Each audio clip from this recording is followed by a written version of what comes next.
ব্যক্তি থেকে পরিবার, সমাজ থেকে রাষ্ট্র, দেশ থেকে বিশ্ব সবকিছুর চালিকাই রাজনীতি। তাই রাজনীতির 10 দিক নিয়ে রাজকাহন নিবেদন করছে জিপেচ ইস্পাত। সাথে আছি আমি তাসনুভা তন্নি।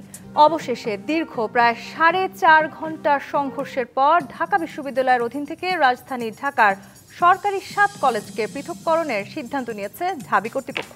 আওয়ামী সরকারের সময় 2017 সালে যে লক্ষ্য উদ্দেশ্যকে সামনে রেখে এই 7 কলেজকে ঢাবির অন্তর্ভুক্ত করা হয়েছিল, দীর্ঘ 8 বছর পরও তা বাস্তবায়ন না হওয়ায় শিক্ষার্থীদের বারবার আন্দোলনের মুখে আজ সোমবার এই সিদ্ধান্ত এসেছে। জানা গেছে 2024-25 সেশন থেকেই সরকারি 7 কলেজের শিক্ষার্থীদের আর ঢাকা বিশ্ববিদ্যালয়ের অধীনে ভর্তি করা হবে না। বলা হচ্ছে এই 7 কলেজকে নিয়ে এখন উচ্চমানের বিশ্ববিদ্যালয় গঠন হবে। এতে 7 কলেজের শিক্ষার্থীরা সন্তুষ্টি প্রকাশ করলেও কিভাবে কোন প্রক্রিয়ায় এখন তা বাস্তবায়ন হবে তা নিয়ে ধোঁয়াশায় রয়েছেন শিক্ষকরা।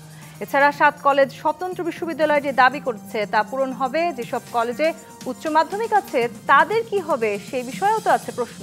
এমন নানা প্রশ্ন যখন সামনে আসছে তখন 8 বছর পর হঠাৎ অধিভুক্তি বাতিলের সংকট নিরসন নাকি আরও বাড়বে বলে মনে হচ্ছে।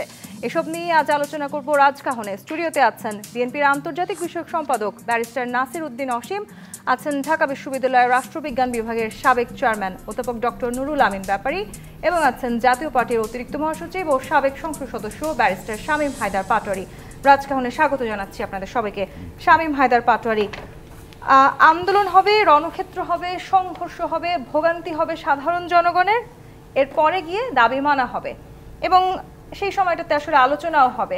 8 বছর ধরে যে সমস্যা চলছিল সেই 8 বছর ধরে কেউ কেন আলোচনায় বসলো না? কেন এই সংঘর্ষ, রণক্ষেত্র, আন্দোলন এর আগে গিয়ে কোনো সমাধান আসে না?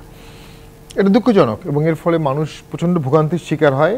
দেখুন, ঢাকা বিশ্ববিদ্যালয় একটা খুব আবেগের জায়গা, একটা সেন্টিমেন্টের জায়গা, ন্যাশনাল এপিটম, একটা অন্য স্যাটারের একটা জায়গা। ঢাকা ভার্সিটি শুধু একটা শিক্ষাকেন্দ্র না, একটা জাতির স্বাধীনতা, ভাষা আন্দোলন, সমস্ত আন্দোলনের কেন্দ্রভূমি। এবং সেই ঢাকা ইউনিভার্সিটি কিন্তু শুধু ঢাকা ইউনিভার্সিটি না, Dhaka university, home economics college, Eden college, Dhaka college সব মিলিয়েই ঢাকা ভার্সিটি। কালচারটা তো ইনক্লুসিভ, ওপেন। সেই ঢাকা ভার্সিটিতে ছোট একটি ঘটনাকে কেন্দ্র করে তারই প্রতিবেশী কলেজগুলো এত বড় একটি আন্দোলন করলো, সারা রাত সংঘাত হলো। এটি দুঃখজনক। আসলে সংবিধানতন্ত্র দেশে নাই, রাষ্ট্রতন্ত্র দেশে নাই, মপতন্ত্র আছে। এখন মপতন্ত্রের মধ্যে একটা মপ সফল হচ্ছে, আরও 10টা মপ তৈরি হচ্ছে। 10টা মপ সফল হচ্ছে, 100টা মপ তৈরি হচ্ছে। আঞ্চলিক মব, লোকাল মব।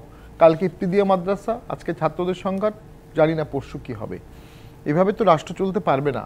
ইনসারমন্টেবল প্রবলেম নিয়ে বর্তমানে বাংলাদেশ চলছে, আভ্যন্তরীণ ঐক্যমত নাই এবং সরকারের এই বিষয়গুলো প্রফেশনালি হ্যান্ডেল করার সদিচ্ছা আমরা দেখতে পাচ্ছি না। আমার কাছে মনে হচ্ছে সরকার হতাশ হয়ে গেছে কোনো একটা অজানা কারণে। হতাশ হওয়ার কিছু নাই।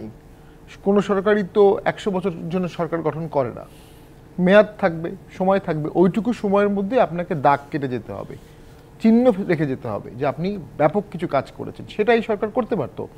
দেখুন, 7টা কলেজ মিলে একটি ইউনিভার্সিটি করার দাবি অযৌক্তিক বলবো না। আর ছাত্রদের এই দাবি যদি থেকে থাকে, এটা একটা কমিটি করে অনেক আগেই রিপোর্ট দেওয়া হয়েছিল, সেগুলো কেন বাস্তবায়ন হলো আমি জানি না। তবে দুঃখজনক হলো ঢাকা ইউনিভার্সিটির ভিসি সাহেবও খুবই সজ্জন ব্যক্তি, মিষ্টভাষী, অসম্ভব একাডেমিক ক্যালিবার সম্পন্ন, যদি উনি ঢাকা ভার্সিটির না, মানে অ্যাজ এ ফ্যাকাল্টি, কিন্তু ওনার ক্যালিবার অ্যামেজিং। প্রভিসি সাহেব কিন্তু আমরা অনেক টকশো করেছি, সেই আওয়ামী লীগের সময়ে উনি দুর্দান্ত সাহসিকতার সাথে স্পষ্টভাষী ভদ্র মানুষ। এবং আমি ভিডিওটাও দেখেছি, যেটা নিয়ে আসলে মূল প্রবলেম। শেষ করে দিচ্ছি, বাবা ছেলের সাথে একটু রেগে কথা বলতেই পারে, ওই ভিডিওতে এত রাগ করার মতো তো কিছু ছিল না। আর যদি রাগ হয়েও থাকেন, ছেলের কাছে গিয়ে মাথায় হাত বুলায় বলেন যে বাবা ভুল হয়ে গেছে, রাগ করো না। এইটুকু করলে শিক্ষকের কি সম্মান যাবে? এইটুকু করলেই তো সমস্যাটা সমাধান হয়ে যেত। ওইটুকু করার মতো অ্যাডভাইস দেওয়ার, সাহস দেওয়ার মতো কেউ নেই কেন? যদি ওখানে যায়, যদি রক্তপাত হয়ে যায়, মবের ভয় আপনি পাচ্ছেন, মবের ভয়, সর্বত্র মবের ভয়। জি, অধ্যাপক ডক্টর নুরুল আমিন ব্যাপারী, আপনি শিক্ষক, আপনার কাছে আমি একটু এই প্রশ্নটাই করতে চাই। আসলে পুরো ঘটনার সূত্রপাত যেখান থেকে, ঢাকা বিশ্ববিদ্যালয়ের সহ উপাচার্য তিনি অর্ধশতাধিক শিক্ষার্থীকে অপমান করেছেন এরকম দাবি করেছে আসলে শিক্ষার্থীরা। ছাত্র এবং শিক্ষক দুপক্ষেরই তো আসলে যে সম্মানজনক জায়গাটিতে আমাদের দাঁড়িয়ে থাকবার কথা ছিল, একজন শিক্ষক হিসেবে আপনি কি মনে করছেন 5 আগস্টের পর থেকে আসলে সেই জায়গাটি থেকে আমরা দূরে সরে আসছি, সবাই যার যার মতন করে পাওয়ার প্র্যাকটিস করার চেষ্টা করছেন? আমি একটু পিছনে যেতে হবে আমাকে। আপনি যে প্রশ্নটা করেছেন এর উত্তর দিতে হলে সৃষ্টি কিভাবে হলো, আমি যদি ওটা একটু বর্ণনা করি তাহলে মনে হয় ভালো হবে। কারণ যেহেতু আমি ঢাকা বিশ্ববিদ্যালয়ের সাথে জড়িত, বর্তমান অবশ্যই আমি ঢাকা ইন্টারন্যাশনাল ইউনিভার্সিটি যেটা পাটারি সাহেবের বিশ্ববিদ্যালয়, সেখানেও জড়িত। এখন প্রশ্ন হচ্ছে কি, এটা কিন্তু একটি রাজনৈতিকভাবে হয়েছিল ঘটনাটি। আমি আপনার এখানে আসতেছি। ঘটনাটি হয়েছে আওয়ামী লীগের সময়, যেটা আপনি উল্লেখ করেছেন। প্রশ্ন হচ্ছে তখন দুজন ভাইস চ্যান্সেলরের সাথে একটা সংঘর্ষ হয়েছিল। সংঘর্ষ আমি বলে মানসিক যেই দ্বন্দ্বটা, সেটা ঢাকা বিশ্ববিদ্যালয়ের তৎকালীন ভাইস চ্যান্সেলর ছিলেন অধ্যাপক আরেফিন সিদ্দিকী সাহেব, আর জাতীয় বিশ্ববিদ্যালয়ে ছিলেন অধ্যাপক হারুনুর রশিদ সাহেব। প্রশ্ন হচ্ছে আরেফিন সিদ্দিকী সাহেবের সাথে হারুনুর রশিদ সাহেবের যে দ্বন্দ্ব ছিল, সেই দ্বন্দ্ব থেকে ইচ্ছে করে 7টা কলেজকে এখানে নিয়ে আসেন এবং সেখানে ওই সময়ের যিনি প্রাইম মিনিস্টার ছিলেন তার সাথে আলাপ আলোচনার মাধ্যমে এখানে নিয়ে আসেন। এটা ছিল কিন্তু অপরিকল্পিত, পুরো অপরিকল্পিত। কারণ আমরা ঢাকা বিশ্ববিদ্যালয়ের টিচার, আমরা জানতাম আমাদের ছাত্রছাত্রীদের পরীক্ষা নেওয়া এবং রেজাল্ট দেওয়া কঠিন হয়ে যেত ঠিক সময়ের মধ্যে। এবং এটা আসার পরে কি হলো, আরও সমস্যা দেখা দিল। কিন্তু এই সমস্যাটাকে তারা সমাধান করলো না। আজকে 7 কলেজ যেই দাবি উত্থাপন করেছে, এই দাবিটা কিন্তু ন্যায়সঙ্গত দাবি। তাদের ন্যায়সঙ্গত কেন? তারা যে সময় পরীক্ষা দেয়, রেজাল্ট যখন প্রকাশিত হবে ওই নির্ধারিত সময় হতে পারে না, অনেক সময় লাগে। আর ঢাকা বিশ্ববিদ্যালয়ের টিচারদেরও কিন্তু গবেষণার যে কাজ, গবেষণা কর্মটি, সেটাও তারা সঠিকভাবে করতে পারে না। যদি আমি আপনার কথার সাথে আরেকটি প্রশ্ন যুক্ত করতে চাই, আপনি বলছেন দাবিটা যথেষ্ট যৌক্তিক, দাবি ধরে নিলাম যৌক্তিক, খুব একটা হয়তো অযৌক্তিক নয়, কিন্তু 7টি কলেজকে বিশ্ববিদ্যালয়ে রূপান্তর করতে তো একটি দীর্ঘ প্রক্রিয়ারও ব্যাপার আছে, একটি সময়ও প্রয়োজন আছে। না, আমি উত্তর দিচ্ছি আপনাকে। 7টি কলেজ কিন্তু 7টি বিশ্ববিদ্যালয় চাচ্ছে না। আমার মনে হয় যে কোনো একটি বিশ্ববিদ্যালয় প্রতিষ্ঠা করে, সেই বিশ্ববিদ্যালয়ের মাধ্যমে, সেটিও তো সময় সাপেক্ষ ব্যাপার, তা তো লাগবেই কিছু। এবং তারা দাবি করা মানেই তো এই সময় তারা তৈরি করে দেবে এমন কোনো প্রশ্ন না। দাবি উত্থাপন করেছে, সমস্যাটা সমাধান করে। আমাদের বিশ্ববিদ্যালয় কিন্তু আগামী বছর থেকে এদের ভর্তিটা বন্ধ করার কথা ছিল। যেহেতু গতকাল যে সংঘর্ষটা হয়েছে, যে গণ্ডগোলটা হয়েছে, তারই প্রেক্ষাপট আজকে জরুরি সভা করে এই সেশন থেকে 24-25 থেকে বন্ধ করে দিয়েছে। এখন প্রশ্ন হচ্ছে, এই ছেলেমেয়েরা কোথায় যাবে? এদের তো একটি সমস্যা সমাধান করতে হবে। এবং সেই ক্ষেত্রে আমার মনে হয় সরকার অবশ্য বসবে এবং ওই কলেজগুলো শিক্ষকদের নিয়ে বসবে, সাথে সাথে ছাত্রছাত্রীদের সাথে আলোচনা করতে হবে। যে আলোচনার কথা আপনি বলছেন অধ্যাপক ডক্টর নুরুল আমিন, সেখানেই আমি জানতে চাইছিলাম আসলে যে সম্মানটি আসলে প্রয়োজন ছিল ছাত্রদের শিক্ষকদের প্রতি, কিংবা শিক্ষকদেরও ছাত্রদের প্রতি, সেখান থেকে আমরা আসলে হয়েছে কি, এই অভ্যুত্থানের পরে যেই ঘটনা ঘটছে, যতটুকু না ঘটনা ঘটে আপনাদের মিডিয়াগুলোতে এমনভাবে প্রচার করে যে মনে হয় শিক্ষকদের সাথে দারুণ একটা সংঘর্ষ চলছে। কিছু কিছু হয়েছে, যেই অভ্যুত্থানটা ঘটেছে এরপরে তো কিছু হবেই। পৃথিবীর প্রতিটি দেশে যেখানে বিপ্লব ঘটেছে, তারপরে কিন্তু দেখবেন এলোমেলো সৃষ্টি হয়েছিল, ধীরে ধীরে আবার সমস্যার সমাধান হয়েছে, দেখবেন তার চেয়ে আরো বেশি সুফল নিয়ে আসছে প্রতিটি আন্দোলনে। সুফলের জায়গাটায় আসলে আমরা কবে পৌঁছাবো? এখন প্রশ্ন হচ্ছে, এটাকে পৌঁছতে হলে এটা গুণগত পরিবর্তন আনতে হবে। আমার পাশে দুজন রাজনীতিবিদ আছেন, তাদের উপরে নির্ভর করবে কি পরিমাণ গুণগত তারা পরিবর্তন আনতে পারবে। এই জায়গাটিতে ব্যারিস্টার নাসিরউদ্দিন অসীম আপনার কাছে আসতে চাই, যে এই পরিবর্তন আমাদের প্রয়োজন। 8 বছর ধরে একই সমস্যা হচ্ছে এবং সেই সমস্যার আদৌ কোনো সমাধান হচ্ছে না। এবার আসলে যে সমাধানের জায়গায় আমরা গিয়েছি, যে সভায় যেসব সিদ্ধান্ত গৃহীত হয়েছে, ঢাকা বিশ্ববিদ্যালয় সংগঠিত সরকারি 7 কলেজকে সম্মানজনকভাবে পৃথককরণের বিষয়ে সিদ্ধান্ত নেওয়া হয়েছে। আপনার কি মনে হয় এতেই আসলে সংকট নিরসন হয়ে গেল? সংকট নিরসন হবে কিনা জানি না, তবে আমি ঢাকা বিশ্ববিদ্যালয়ের প্রাক্তন একজন ছাত্র হিসেবে একটা কথা বলি। যেমন আপনার সংঘর্ষ হয়েছে, ভুল বোঝাবুঝি হয়েছে, তাদের দাবি দেওয়া আছে, বা বিগত 8 বছর আগেই এগুলোকে স্বতন্ত্র একটা বিশ্ববিদ্যালয়ের আন্ডারে দেওয়ার কথা ছিল। আমি মনে করি যে ঢাকা বিশ্ববিদ্যালয়, তিতুমির কলেজ সহ যারা আন্দোলনটা করেছে, আমার কাছে মনে হয়েছে ঢাকা বিশ্ববিদ্যালয় শতবর্ষের পুরনো একটি বিশ্ববিদ্যালয়, প্রাচ্যের অক্সফোর্ড হিসেবে খ্যাত এই ঢাকা বিশ্ববিদ্যালয়। দেখুন, ঢাকা কলেজ থেকে যে গ্র্যাজুয়েশন করবে বা কোনো সাবজেক্টে অনার্স পাস করবে, তার সার্টিফিকেটটা আসবে ঢাকা বিশ্ববিদ্যালয় থেকে।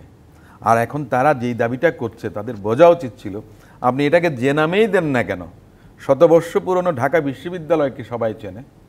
আমাদের ইউনিভার্সিটিগুলোর র্যাঙ্কিং কিন্তু আমরা 500-র মধ্যেও নেই, বাংলাদেশে কোনো বিশ্ববিদ্যালয় ওয়ার্ল্ড ইউনিভার্সিটি র্যাঙ্কিংয়ের 500-র মধ্যে নেই। এ কারণেই বলছে যে গুণগত মান, শিক্ষার যে মানোন্নয়ন, যেটা আপনার গবেষণাতে আপনাকে অনেক স্পেন্ড করতে হবে, বাজেটের একটা বড় অংশ আপনার গবেষণার জন্য আপনার খরচ করতে হবে, মানে শিক্ষা খাতে বাজেট যেটা।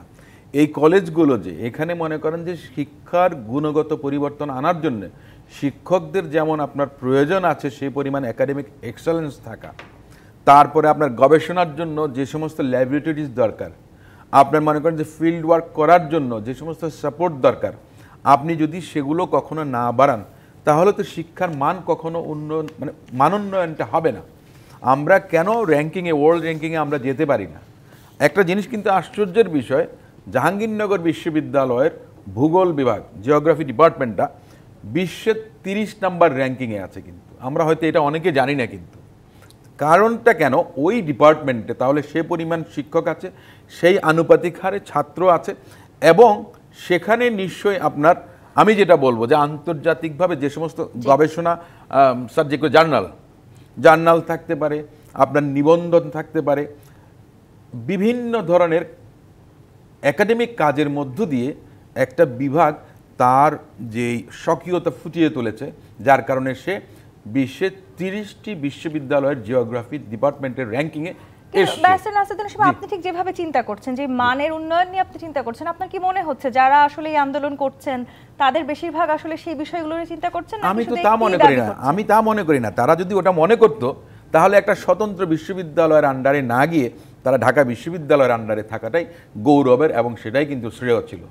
বাকিটুকু যেটুকু আমি বলেছি যে আমাদের শিক্ষার কথা আপনি বলেন, যে এদেশে আমি একটু আগে দেখছিলাম যে আমাদের জিডিপির 3.8% আপনার বিদেশে পাচার হয়ে গেছে। Foreign remittance, foreign currency 3.8 billion, sorry 3.8 billion, yes তাই হবে, হ্যাঁ 3.8 বিলিয়ন, সরি, আপনার পাচার হয়ে গেছে।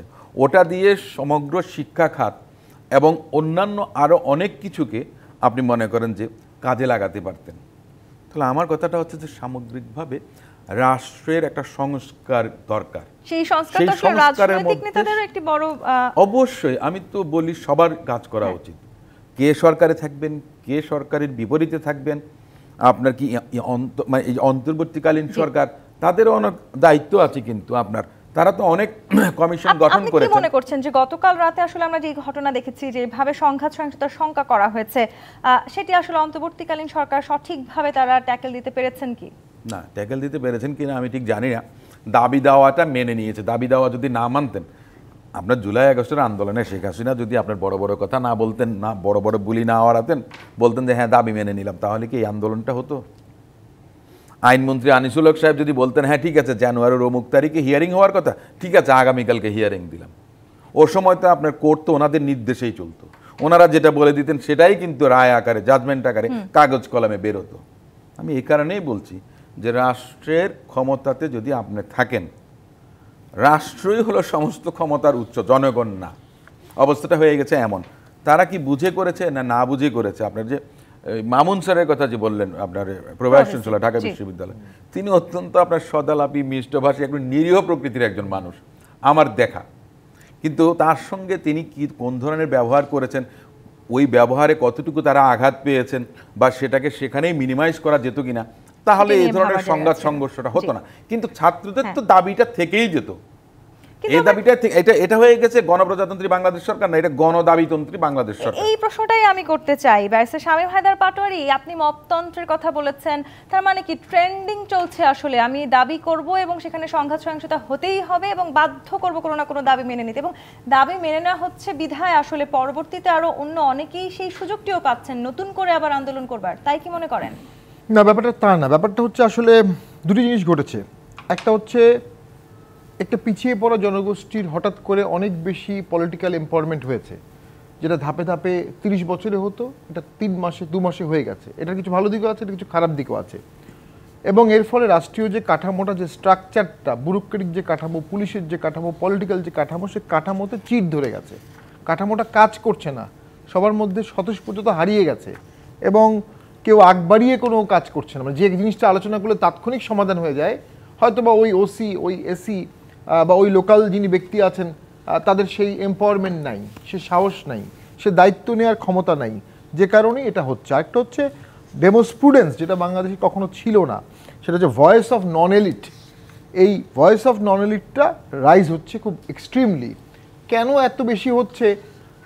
এটার মধ্যে ডেফিনেটলি পলিটিক্যাল ইন্ধন থাকতেই পারে, থাকাটাই স্বাভাবিক।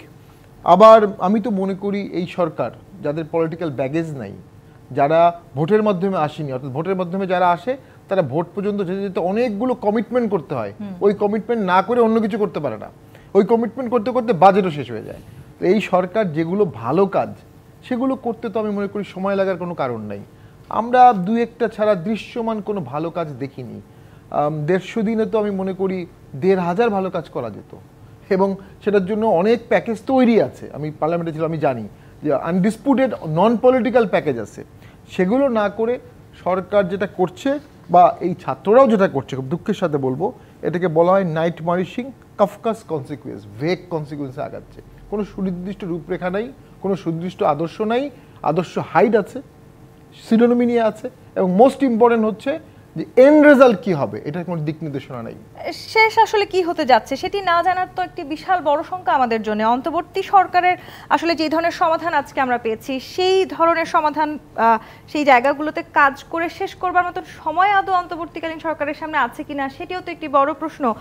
বিশ্ববিদ্যালয়কে আসলে কতখানি বিশ্ববিদ্যালয়ের রূপে নিয়ে আসা যাবে, কিংবা যে ছাত্ররা আসলে এই 7টি কলেজে পড়ছেন তারা বিশ্ববিদ্যালয়ের ছাত্ররূপে নিজেদেরকে কতখানি প্রতিষ্ঠিত করতে পারবেন, সেটিও তো একটি প্রশ্ন অনেকের মনেই আছে। সেই জায়গাগুলো নিয়ে আমরা একটু আলোচনা করব। বিরতির সময় হচ্ছে। জিপে ইস্পাত নিবেদিত রাজকাহন থেকে এই পর্যায়ে বিরতি নিয়ে ফিরছি, সাথেই থাকুন।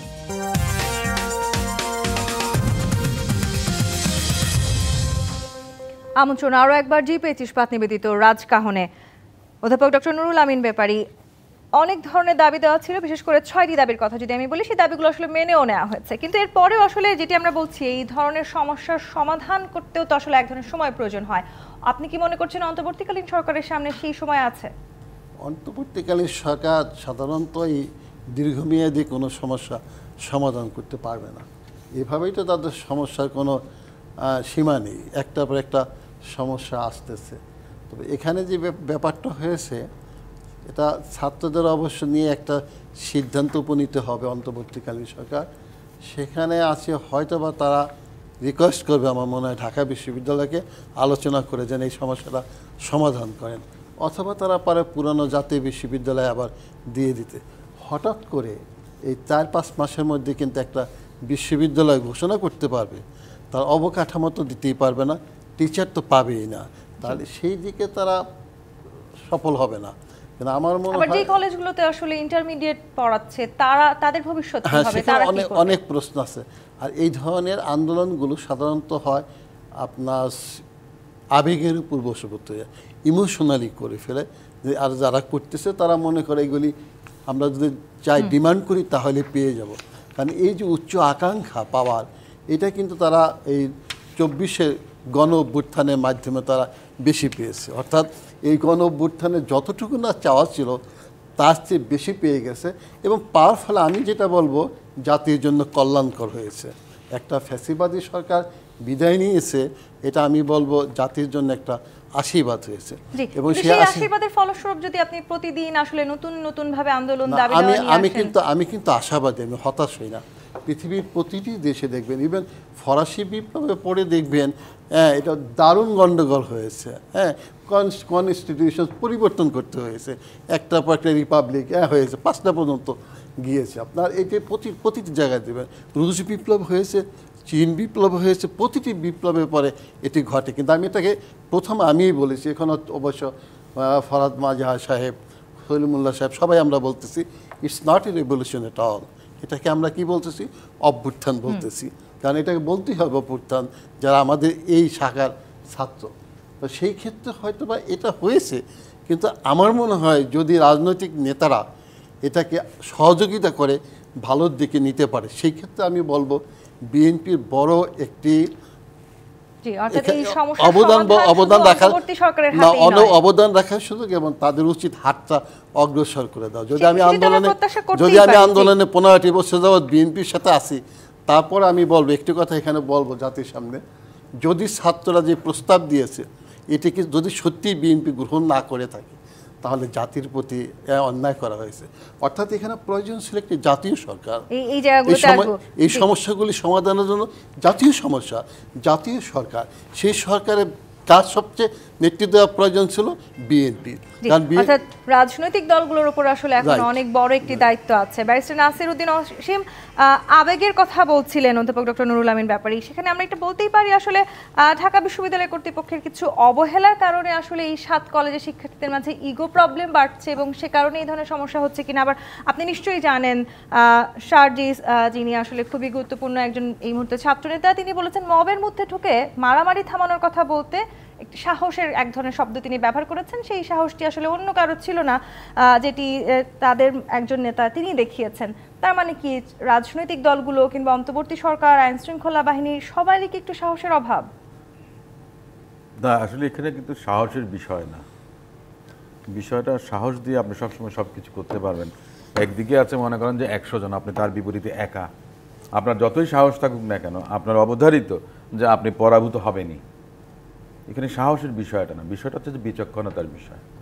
আপনার সাজিদ আলম যে কথাটা বলেছেন যে সাহস লাগে, আমি তো দেখেছি টিভিতে, আপনার ভুয়া ভুয়া ভুয়া। আপনার যেই ইম্প্যাক্টটা, যেই ক্ষমতাটা আপনার জুলাই আগস্ট অভ্যুত্থান পরবর্তী ছিল, সেই ধার তেজ যে জ্যোতি সূর্যের, সেটা নেই। এটা কিন্তু আরেকটা বড় প্রমাণ গতকালকে ঘটে গেছে। এটাও কিন্তু একটা মেসেজ জাতির সামনে, কিন্তু এটাও কিন্তু একটা বড় মেসেজ জাতির সামনে, যে আপনি যদি মনে করেন যে আপনি সব কিছুই সামলাতে পারবেন, তা না। কিন্তু সে কারণে বলছি যে ওই যে হ্যাডম শব্দটা ব্যবহার করা হয়েছে, এটা এখন সমগ্র বাংলাদেশ জুড়ে হয়েছে। এটা আগে বোধহয় উত্তরবঙ্গের একটা প্রচলিত আপনার প্রভাব বা যাই বলি না কেন আমরা। আপনার ঢাকা বিশ্ববিদ্যালয় অবহেলা করেছে কি করেনি, মূলত কিন্তু আমি অবহেলার কোনো বিষয় কিন্তু দেখি না। দেখুন, ঢাকা কলেজ, তারপরে ঢাকাতে যেমন নটর ডেম কলেজ বলেন, এরকম কিছু কলেজ আছে যেগুলোতে আপনার ম্যাট্রিক পাস করে আপনার ইন্টারমিডিয়েটে ভর্তি হতে আসে। যারা সবচেয়ে ভালো ছাত্র তারাই দেখা গেছে এই কলেজগুলোতে প্রথমে ঢোকে। এই মেধাবী ছাত্রদের নিয়েই কিন্তু ঢাকা কলেজ। তারপরে রয়ে গেছে আবার একটা বিষয়, যে সমস্ত ছাত্ররা ঢাকা বিশ্ববিদ্যালয় কিংবা বুয়েট কিংবা মেডিকেলে ভর্তি হতে না পারে, তখন তারা বিভিন্ন বিশ্ববিদ্যালয়ে যায়। তারপরেও যদি না পারে, তখন তারা বিভিন্ন কলেজে আপনার অনার্স নিয়ে লেখাপড়া করে। তাহলে ঢাকা কলেজের অনার্সে পড়াচ্ছেন কারা? ঢাকা কলেজের শিক্ষকরা। ইন্টারমিডিয়েটে কারা পড়াচ্ছেন তারা আমি জানি না, তারা আন্ডারগ্রেড লেভেলে পড়ান কিনা, নাকি আপনার অনার্স কোর্সে যারা আছেন শিক্ষক, তাদের এবং অন্যদের যোগ্যতার ফারাক বা তারতম্য কতটুকু, এটা আমি ব্যক্তিগতভাবে আসলে জানি না। কথাটা হচ্ছে যে সেই কলেজের সামগ্রিকভাবে লেখাপড়াটা কেমন, শিক্ষার মানটা কেমন, যে কথাটা আমি আগেই বলেছি, যে সেখানে কি পরিমাণ স্পেন্ড করা হয় রিসার্চের জন্য, বা কি পরিমাণ অন্যান্য আনুষঙ্গিক কাজের জন্য, ল্যাবরেটরির জন্য, আপনার মনে করেন জার্নাল প্রকাশের জন্য। মান নিয়ে না ভেবে আসলে আমরা অন্যান্য অনেক বিষয় নিয়ে বেশি চিন্তা করছি। আমি সেটা বলছি যে আপনি নাম দিয়ে কাজ কি। আবার ব্যারিস্টার নাসির উদ্দিন অসীম, এই ধরনের ঘটনা ঘটলে আমরা আসলে রাজনৈতিক এক ধরনের কিছু খোঁজার চেষ্টা করি। আবারও আমি শারজিস আলমের সেই কথায় যেতে হচ্ছে, তিনি লিখেছেন মিনিমাম কমন সেন্স থাকলে বোঝা উচিত কারা করছে, কেন করছে, রকেট সায়েন্স না বোঝাটা কারা করছে। না, কারা করেছে এই কথাটা তো আপনার মনে করেন যে হুট করে বলা যাবে না। এটা আর আপনার মনে করেন যে কেউ একটু উস্কে দিয়েছে। কারণটা হচ্ছে কি, এই অন্তর্বর্তীকালীন সরকারকে বেকায়দায় ফেলার জন্য অনেকগুলো ইস্যু কিন্তু আমরা দেখেছি উঠে এসছে, আবার সেগুলো সমাধানও হয়েছে। এখন নিত্যদিন যদি আপনার এই ধরনের পরিবেশ পরিস্থিতি তৈরি হয়, তাহলে ওনারা যে সংস্কারের কথা বলেছেন না, ওই সংস্কার ওনারা আজীবনেও শেষ করতে পারবেন না। আপনার যে একটা কলেজ হবে, তাদের বিশ্ববিদ্যালয় হবে, স্যার যেটা বলেছেন, একটা অবকাঠামোর দরকার, আপনার তাদের একটা ক্যাম্পাস দরকার, তাদের একটা অ্যাডমিনিস্ট্রেটিভ বিল্ডিং দরকার, কত কিছু প্রয়োজন। সেটা কি একদিনে সম্ভব? বেশ কয়েক মাস না, বছরের উপরেই তো লেগে যাবে। তাহলে সেটা কে ফুলফিল করতে পারবে? কেন এটা কারা বুঝতে পারছেন না কেন? ব্যারিস্টার শামীম হায়দার পাটোয়ারী, অপ্রত্যাশিত কিছু হলে যারা আসলে এই ধরনের সময়টাতে স্বার্থের চিন্তা করছেন, ধান্দা করছেন, সেটিও ছাত্র নেতারা বলেছেন তারা বুঝতে পারছেন।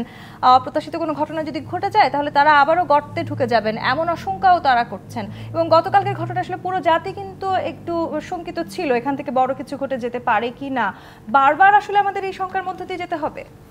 ছাত্রদের ক্লাসে ফিরে যাওয়া উচিত, বইপত্র পড়া উচিত, টিচারদের ক্লাস শুনবে, 2-3 বছর চালাবে, 2-3 বছর সিনিয়র পলিটিশিয়ান, রাজনৈতিক দলগুলো দেশ চালায় ব্যর্থ হওয়ার দ্বারপ্রান্তে গেলে ছাত্ররা আবার তাকে প্রতিবাদ করে নামিয়ে একটা সংশোধনবাদে চলে যাবে। ছাত্ররা একটা চমৎকার বাঁশি বাজানোর মেশিনারি হিসেবে কাজ করবে, হুইসেল ব্লোয়ার্স রোল।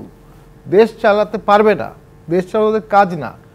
এই আপনার টকশোতেই বলেছিলাম এর আগে যে ছাত্ররা একবার বিচারপতির বিরুদ্ধে গেল, একবার আওয়ামী লীগের বিরুদ্ধে তো আছেই ন্যাচারালি, জাপার বিরুদ্ধে গেল, অফিসে আগুন দিল, রাষ্ট্রপতির বিরুদ্ধে গেল, ঘোষণাপত্র, ভারত, ৬-৭টা ইস্যুতে তারা ম্যাসিভলি কথা বলেছে এবং ৭টাতেই রিট্রিট হয়েছে, একটাও সফল হয়নি, হবে না। কারণ শেখ হাসিনাকে নামানোর জন্য যে জনগণ তাদের সাথে ছিল, এই সমস্ত ইস্যুতে তাদের ঐক্যমতে কেউ ডাক দেবে না। এবং ন্যাচারালি যখনই আপনি প্রো এস্টাবলিশমেন্ট হবেন, এস্টাবলিশমেন্টের পার্ট হবেন, এস্টাবলিশমেন্টকে ব্যবহার করবেন, জনগণের সাথে আপনার দূরত্বের সৃষ্টি হবে। তাই হচ্ছে এই ন্যাশনাল হিরোরা আস্তে আস্তে কোথায় চলে যাবে আমি খুব দুঃখের সাথে বলতে পারি। আমি যেটা বললাম ম্লান হচ্ছে। সেটা কি আসলে আপনাদের বা রাজনৈতিক দলগুলোর সংখ্যা আসলেই কি তারা ম্লান হবেন নাকি জনগণ তাদের পক্ষে বেশি থাকবেন? যেটি ঘটছে, আমি সিসেরও একটা কথা বলে গেছে যে সাইলেন্ট এনিম লেগাস ইন্টার আর্মা, অর্থাৎ ইন ব্যাটেল ইন্ডিতে লজ আর সাইলেন্ট। যখন ব্যাটেল হবে তখন ল সাইলেন্ট থাকবে। এখন কি বাংলাদেশে ব্যাটেল হচ্ছে? ব্যাটেল হচ্ছে না, তাহলে ল থাকবে, ল চলতে হবে। দুটো কথা বলে দিচ্ছি, বাংলাদেশে এখন যে প্রবলেম হচ্ছে এটাকে বলা হয় লাস্ট্রেশন। সিভিল ওয়ার পরবর্তী সময়ে দেশ কীভাবে চলবে অবিবেচনা প্রসূতভাবে সিভিল ওয়ারটা হয়ে গেছে, জয় চলে আসছে, জয়ের পরে দেশ কীভাবে চলবে কোনো প্রিপারেশন ছিল না। আরেকটা হচ্ছে অপ্রবরিয়াম, ম্যাসিভ পাবলিক হস্টিলিটি বিভিন্ন জায়গায় তৈরি হচ্ছে। বিশেষ করে দিচ্ছি এক লাইনে, দেখুন রাজনৈতিক দলের কিন্তু সেফ এক্সিট দরকার হয় না। রাজনৈতিক দল আজকে মানে ক্ষমতায় আছে, কালকে বিরোধী দলে যাবে, জেলে যাবে, আবার আসবে, এটাই। কিন্তু একটা সিভিল সোসাইটির দল তাদের কিন্তু সেফ এক্সিট লাগে। সেফ এক্সিটটা কে দেবে? সেফ এক্সিট বলতে আমি বলছি তারা যেন সম্মানজনকভাবে পিসফুল ট্রানজিশন অফ পাওয়ার করে। তারা যদি পিসফুল ট্রানজিশন অফ পাওয়ার করতে না পারে তখন সেটা কনসিকুয়েন্স কিন্তু ভয়াবহ হয়ে যেতে পারে। এবং সেক্ষেত্রেই রাজনৈতিক দলগুলো তার একটা লেদার টু নেক্সট ফেজ। সেই রাজনৈতিক দলগুলোকে বাদ দিয়ে ছাত্রদের উপর ডিপেন্ডেন্ট হয়ে, ছাত্রদেরকে ভিকটিম করে, ছাত্রদেরকে সামনে নিয়ে এসে তাদের দ্বারা ক্ষমতায় থাকার বা তাদের দ্বারা এজেন্ডা বাস্তবায়ন ন্যাক্কারজনক। আবার ছাত্ররা তো মনে করছেন আসলে এই ধরনের এজেন্ডা বাস্তবায়নের চেষ্টা রাজনৈতিক দলগুলো করছে। এমনকি তারা এই অভিযোগও করেছেন যখন আসলে দেশে কোনো অস্থিতিশীল অবস্থা তৈরি হয় তখন দেখা যায় যে তারাই ছুটে গেছেন রাজনৈতিক দলগুলো কিংবা রাজনৈতিক দলের কোনো বড় নেতাদেরকে আমরা কখনো এই ধরনের মবের মাঝে ছুটে যেতে দেখিনি কেন? সেটিও তো একটি বড় প্রশ্ন। এই ধরনের সমস্যাগুলোকে আসলে রাজনৈতিক নেতাগুলো সামলাতে পারতেন না? আমি এই প্রশ্ন রেখে আবার একটি বিরতিতে যেতে চাই। জি25 ইস্পাত নিবেদিত রাজকাহন থেকে এই পর্যায়ে আরও একটি বিরতি নিয়ে ফিরছি, সাথেই থাকুন।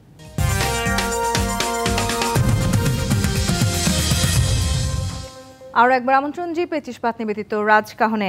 ব্যারিস্টার নাসির উদ্দিন অসীম, যে ধরনের সংকট আসলে আমরা দেখছি, বারবার আসলে ছাত্ররা যেভাবে রাজপথে নামছেন, রাজপথ অবরোধ করার ঘোষণা হচ্ছে, সেই জায়গাটি থেকে এই ধরনের ছাত্র নেতারা বলছেন যে এই ধরনের সংকটে তারা কোনো কিছু চিন্তা না করে সমাধানের জন্য ছুটে যায়, কিন্তু রাজনৈতিক নেতারা বা অন্তর্বর্তী সরকারের আসলে দায়িত্বে যারা রয়েছেন তারা খুব সেফ গেম প্লে করছেন।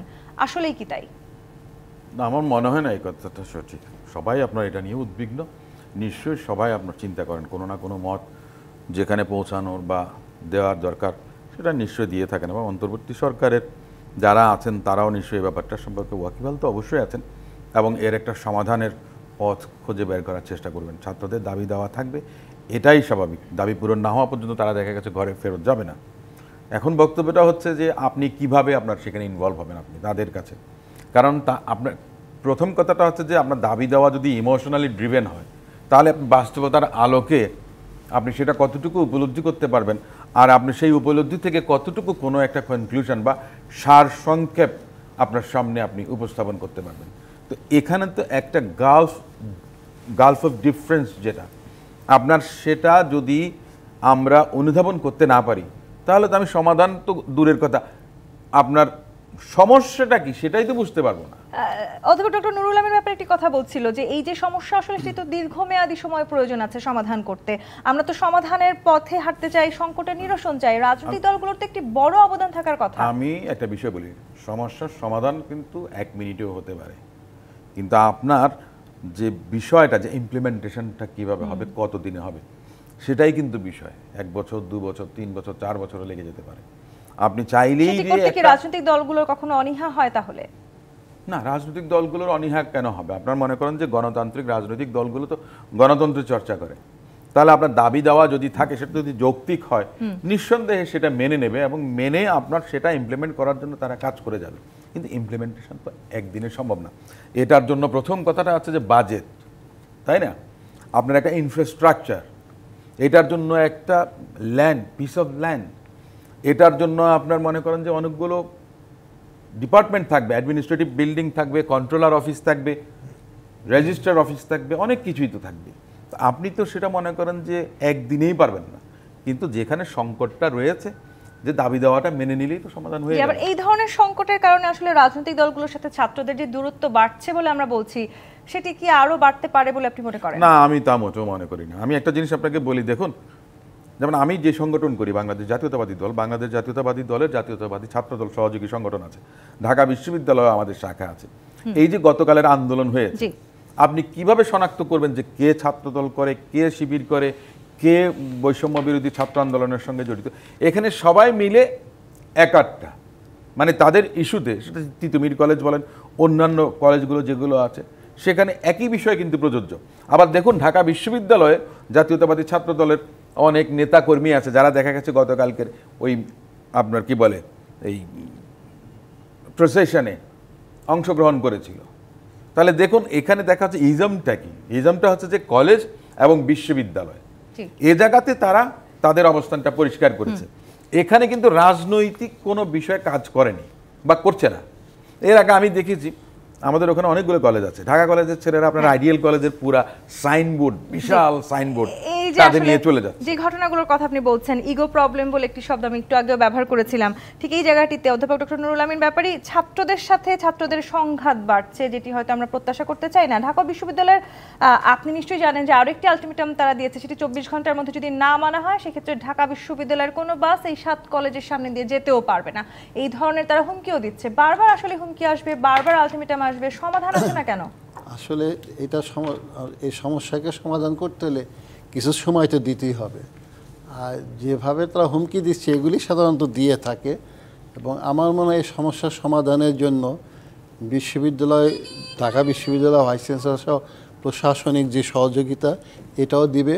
সিমিলারলি কলেজের অধ্যক্ষদের ডাকা হবে এবং আমার মনে হয় রাষ্ট্রীয়ভাবে এই সমস্যাটা সমাধান করার জন্য আমার মনে হয় তড়িৎ গতিতে কাজ করবে। আমি এই প্রশ্নটি করেছিলাম অধ্যাপক ডক্টর নুরুল আমিন ব্যাপারী, আপনি রাষ্ট্রীয়ভাবে এই সমস্যা সমাধানের কথা বলছেন, সমস্যা হয়ে যাবার পরে আমরা সমাধানের চিন্তা করি, সমস্যা যখন প্রকট আকার ধারণ করে, সমস্যা শুরুর সময়টাতেই কেন সমাধানের কথা চিন্তা করি না? সমস্যা সাধারণত শুরু হলেই কিন্তু সমাধানের কথা হয়। 8 বছর ধরে তাহলে কোনো সমাধান হয়েছে? হ্যাঁ, এটা 8 বছর যাবত হয়েছে, এবং আপনি দেখবেন এই অগাস্ট মাসে যে ঘটনাটি ঘটলে, একটা অভ্যুত্থান হলো, তারপর কিন্তু এই সমস্যাগুলো স্তীমিত ছিল। এখন এই সমস্যাটা হঠাৎ করে আমরা দেখব বেশি পরিমাণ চতুর্দিকে প্রসারিত হয়েছে। এটা আমার যা মনে হয় এই ধরনের চেয়ে বড় বড় সমস্যা রাষ্ট্রীয়ভাবে সমাধান হয়ে যায়, এবং সেখানে হচ্ছে কি উভয় পক্ষকে সঠিক পদক্ষেপ গ্রহণ করতে হবে, ছাত্রদেরও চিন্তা ভাবনা করতে হবে যেন হঠাৎ করে এই সমস্যা 1 মাস 2 মাসের সমস্যা সমাধান ব্যাপার না। ছাত্ররা ভাবছেন কিনা আমার মনে হয় যেই ছাত্ররা এত বড় একটি অভ্যুত্থান করেছে তারা হয়তোবা আবেগের বশবর্তী হয়ে এই দাবি দাওয়া করতে পারো, অথবা গতকাল ঘটনাটা ঘটেছে। আবেগের কথা আপনি বলছেন ব্যারিস্টার শামীম আহমেদ পাটোয়ারী, সেই আবেগের পেছনে আসলে কারো ইন্ধন আছে কিনা সেটিও অনেকে নতুনভাবে সমীকরণ টানবার চেষ্টা করছেন। আবার কলেজের শিক্ষার্থীরা অতীতে বহুবার আন্দোলন করেছে, তারা বলার চেষ্টা করছেন তাদের এই সমস্যার সমাধানের কখনো চেষ্টাই করা হয়নি। সত্য। আরেকটা হচ্ছে যে কলেজের ছাত্ররা আন্দোলন কি ঢাকা বিশ্ববিদ্যালয়ের হলে করছিল বা হলের ভেতরে করছিল, ব্যাপারটা কিন্তু সেরকম না। তারা খুব সম্ভবত ক্যাম্পাসের বাইরেই আন্দোলন করছিল। ঢাকা ভার্সিটির ছাত্রদের সেই আন্দোলনে বাধা দেওয়ার দরকার কি? যদি ছাত্রদের দাবি যৌক্তিক হয় তারা সেখানে সংহতি প্রকাশ করবে, তারা সেখানে ষড়যন্ত্র তত্ত্বের ভিত্তিতে মানে মাথা গরম হয়ে হ্যাডম দেখানোর জায়গা তো এটা না। ঢাকা বিশ্ববিদ্যালয় জাতির ইতিহাসের সাথে সম্পর্কযুক্ত বিশ্ববিদ্যালয়, সেটার ছাত্র শিক্ষকদের তো সেভাবেই আচরণ করতে হবে। সব বিষয়ে নাক গলানোর জন্য তো ঢাকা বিশ্ববিদ্যালয় না। আর ইস্যুটা তো ছাত্র পরিপন্থী কোনো ইস্যু না, বা ঢাকা বিশ্ববিদ্যালয় পরিপন্থী কোনো ইস্যু না। আর তবে কলেজের ছাত্ররা যেটা বলেছে যে ঢাকা বিশ্ববিদ্যালয় বাসকে যারা যেতে দেবে না, আমি এটা মনে করি কখনোই যৌক্তিক হবে না, এটা ঠিক না। যেমন তারাও কিন্তু একটা যৌক্তিক দাবি তুলেছে, যদিও সেটা পিছনে আর্গুমেন্ট আছে যে ঢাকা বিশ্ববিদ্যালয়ের ভিতরে রাস্তাটা বন্ধ করে দেওয়া হচ্ছে জনসাধারণের জন্য, ওটা ওপেন করতে হবে। তাহলে আপনি একদিকে একটা বিশ্ববিদ্যালয়ের রাস্তা সবার জন্য ওপেন করতে বলছেন, আবার নিজের কলেজের রাস্তাটা একটা বিশ্ববিদ্যালয়ের জন্য বন্ধ করছেন, কন্ট্রাডিক্টরি হয়ে যাচ্ছে না? তো এগুলো ওই যেটা বললাম, অভিভাবক শূন্য দেশ, রাষ্ট্রতন্ত্র, সংবিধানতন্ত্র, এগুলো রাষ্ট্রযন্ত্রের বিকল ধরে যাচ্ছে। এটা আগেও বিকল ছিল, কিন্তু তখন একটা কাঠামো ছিল, একটা আয়রন হ্যান্ড ছিল।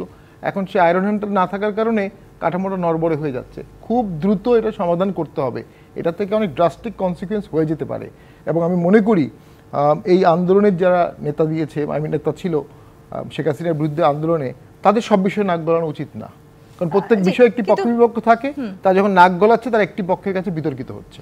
এই যে বিতর্কিত কথা বলছেন, কিংবা আসলে এই মুহূর্তে আসলে সবচেয়ে বেশি শক্ত করে যাদের হাল ধরার কথা, তারা কতখানি হাল ধরতে পারছেন? ব্যারিস্টার নাসিরউদ্দিন হাশিম, আবার নির্বাচন হলে আসলে সব সমস্যার সমাধান, এটিও তো রাজনৈতিক দলগুলো ভাবছে। তার মানে কি এই 7 কলেজের শিক্ষার্থীদের এই সমস্ত সমস্যাও নির্বাচন হলেই সমাধান হবে? 1 মিনিট উত্তর চাই। না, নির্বাচন আর আপনার সমস্যা তো এক জিনিস নয়। সমস্যার সমাধান, এখন যেটা সমস্যা আছে, তো অন্তর্বর্তীকালীন সরকার ক্ষমতায় আছেন, তারা এই বিষয়টা উপলব্ধি করবেন এবং সেটা সেভাবেই ওনারা হ্যান্ডেল করবেন। নির্বাচিত সরকার এলে যেটা হবে, সব কাজ তো এই অন্তর্বর্তীকালীন সরকার করতে পারবেন না, কিন্তু ধারাবাহিকতাটা যেন অক্ষুণ্ণ থাকে সেদিকেই নজর দেওয়াটা পরবর্তী যে সরকার আসবে, গণতান্ত্রিক সরকার আসুক, আমরা সেটা চাই। তারাই গণতন্ত্রের প্রতি শ্রদ্ধা রেখে এই দাবি দাওয়াগুলো পূরণ না, এই দাবি দাওয়াগুলোকে ইমপ্লিমেন্ট করার জন্য যা কিছু করা দরকার সেটা করবেন, এটা আমি প্রত্যাশা করি। এবং তারা আসলে যে সমস্যার সমাধানের কখনো চেষ্টা করা হয়নি বলে দাবি করছেন, সেই চেষ্টা রাজনৈতিক দলগুলো করবে কিনা সামনে? না, এটা আমি দেখুন, আমি জানি না, বুঝি না যে 8 বছর ধরে যখন এই বিষয়টা আপনার উত্থাপিত হয়েছিল, তাহলে তারপরে কিন্তু আমরা কোনো আন্দোলন দেখিনি। আমরা যেমন বৈষম্য বিরোধী আন্দোলন, যেটা কোটা বিরোধী আন্দোলন, যেটা 2018 সালে আপনার হয়েছিল, তখন দাবি দাওয়াগুলো মেনে নিয়েছিল আওয়ামী লীগ সরকার। সেটা বাধ্য হয়ে, এবং শেখ হাসিনা নিজের মুখে বলেছেন যে আমি বিরক্ত হয়ে মেনে নিয়েছি। তারপরে কি করলেন, আপনার যে মুক্তিযোদ্ধা সন্তানদের নামে আপনার একটা রিট করিয়ে দিলেন, চোরে বল চুরি কর, গেরস্তরে বল সজাগ থাক। এই ছিল তাদের কর্মকাণ্ড।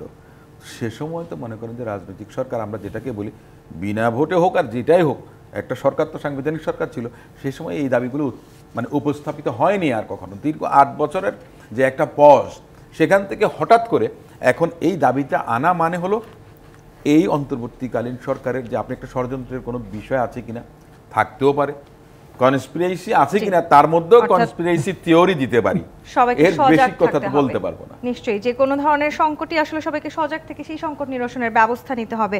ব্যারিস্টার নাসিরউদ্দিন হাশিম, ব্যারিস্টার শামীম হায়দার পাটোয়ারি, অধ্যাপক ডক্টর নুরুল আমিন ব্যাপারী, অসংখ্য ধন্যবাদ আজকে রাজকাহনে সময় দেওয়ার জন্য। দর্শক, আজকের মতো জি25 বাত নিবেদিত রাজকাহন থেকে বিদায় নিচ্ছি। ফিরবো আগামীকাল রাত 10টায় নতুন রাজকাহন নিয়ে। ডিবিসির সঙ্গেই থাকুন।